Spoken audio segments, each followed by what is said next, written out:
தேவனுடைய பரிசுத்தமுள்ள நாமம் மகிமைப்படுவதாக. வற்றாத நீரூற்று நேயர்களுக்கு என் அன்பின் வாழ்த்துக்களையும் வணக்கத்தையும் தெரிவித்துக் கொள்வேன்.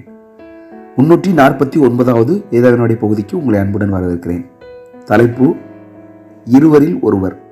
இருவரில் ஒருவர். வேதாகமத்திலே சில போட்டிகள் போல் நடந்திருக்கும், அல்லது இருவரில் ஒருவர் தேர்ந்தெடுக்கப்பட்டிருப்பார்கள், அல்லது இருவரில் ஒருவர் நற்சாட்சி பெற்றிருப்பார்கள். இப்படி பல காரியங்களில் யோசித்து நீங்கள் அந்த இருவர் சம்பந்தப்பட்ட காரியங்களை கண்டுபிடிக்க வேண்டும். அதில் ஒருவரை பற்றி நான் ஒரு குழு கொடுப்பேன். சரிங்களா? இப்படித்தான் இந்த 349வது கேள்விக்கு பதிலளிக்கப் போகிறீர்கள். எடுத்துக்காட்டான கேள்வி, யுத்த களம் என்று சொல்வேன் என்று வைத்துக் கொள்ளுங்கள். யுத்த களம். இப்பொழுது நீங்கள் இருவர் சம்பந்தப்பட்ட ஒரு காரியத்தை கண்டுபிடிக்க வேண்டும். அதுல தாவீது கோலியாத் என்று நீங்கள் கண்டுபிடிக்கலாம். தாவீது கோலியாத். சரியா? அதுல தாவீது வெற்றி பெற்றார். ஓகே, முதலாவது கேள்விக்கு செல்லுவோம். இருவரில் ஒருவர். முதல் கேள்வி, சிறப்பு பெயர். 2 பேர் இருக்கிறாங்க, அதுல ஒருத்தருக்கு சிறப்பு பெயர் கிடைக்குது. சரியா?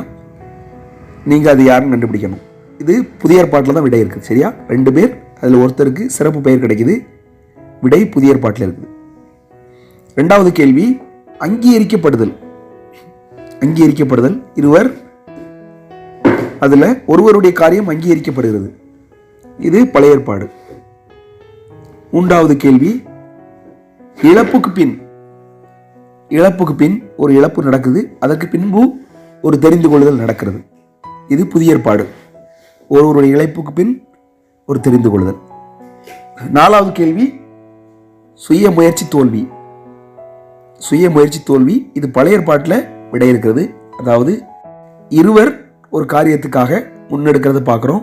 ஒரு முக்கியமான பொறுப்பு அது கிடைக்க வேண்டும். அதுக்கு ஒருத்தர் சுய முயற்சி பண்றாரு, அது தோல்வி அடையுது. சரியா? இதுதான் 4வது கேள்வி. 5வது கேள்வி, 2 பேர், அதுல ஒருவருக்கு நல்ல வழி கிடைத்தது.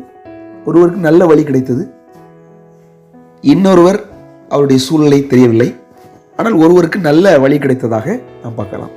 6வது கேள்வி, எதிராய் மாறின திட்டம். இருவர் இருக்கிறாங்க, ஒருவருக்கு விரோதமாக இன்னொருவர் திட்டம் போடுறாரு, அது எதிராய் மாறி போயிற்று என்று பார்க்கிறோம். 7வது கேள்வி, இருவர், அதுல ஒருவர் ஆசீர்வதிக்கப்பட்டவராய் செல்கிறார். இருவர், அதுல ஒருவர் ஆசீர்வதிக்கப்பட்டவராய் செல்கிறார். 8வது கேள்வி, இருவர், அதில் ஒருவருக்கு ஏமாற்றம். இருவர், அதில் ஒருவருக்கு ஏமாற்றம். இது பழைய ஏற்பாடு. ஓகே, 9வது கேள்விக்கு செல்வோம். செழிப்பு ஆபத்து. செழிப்பு ஆபத்து. இது பழைய ஏற்பாடு. 2 பேருக்குள்ள காரியம். அதுல செழிப்புடையவருக்கு ஆபத்து, செழிப்பை தெரிந்து கொண்டவருக்கு ஆபத்து. 10வது கேள்வி, வசனமே. 10வது கேள்வி, வசனமே. இது புதிய ஏற்பாடு. இது ஒரு போட்டி போன்று என்று சொல்லலாம். வசனமே. ஓகே, இப்படியாக 10 கேள்விக்கு நீங்கள்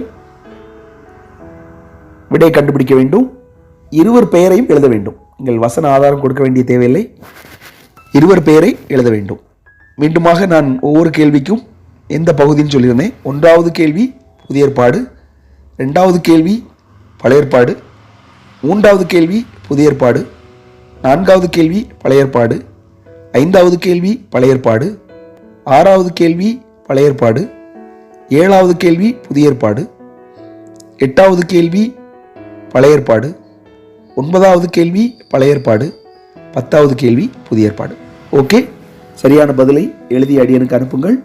தேவன் நம் அனைவரையும் ஆசீர்வதிப்பாராக. ஆமென்.